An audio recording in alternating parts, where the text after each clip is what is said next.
রোদ পড়ে, জল গরম হয়ে আকাশ তলে মেশে, নানান রকম আকার নিয়ে হাওয়ায় চলে ভেসে।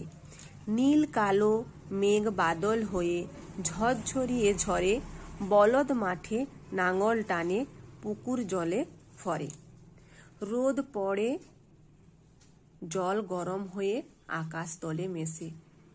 আচ্ছা, সূর্যের রশ্মি সেটা হচ্ছে রোদ, সেটা পড়ে পুকুর বা নদী বা যে কোনো জলাশয়ের জল গরম হয়ে সেটা আকাশতলে মেশে। নানা রকম আকার নিয়ে হাওয়ায় চলে ভেসে। সেখানে বায়ুকণা এবং ধূলিকণার সঙ্গে যুক্ত হয়ে মেঘ সৃষ্টি হয়, আর সেই মেঘ নানা রকম আকার নিয়ে ভেসে চলে।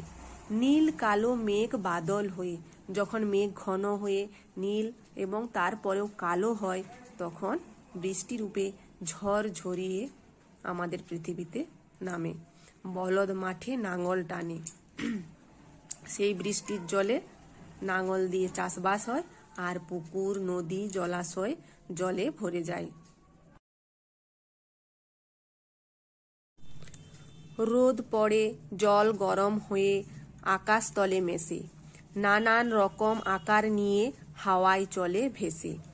নীল কালো মেঘ বাদল হয়ে ঝরঝরিয়ে ঝরে, বলদ মাঠে নাঙল টানে, পুকুর জলে ভরে।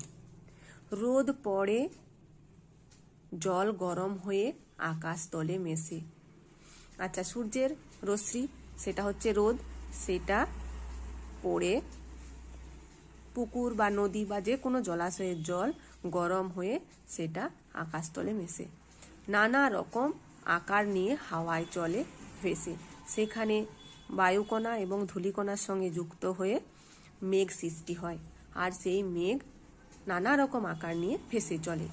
নীল কালো মেঘ বাদল হয়ে, যখন মেঘ ঘন হয়ে নীল এবং তারপরেও কালো হয়, তখন বৃষ্টি রূপে ঝড় ঝরিয়ে আমাদের পৃথিবীতে নামে।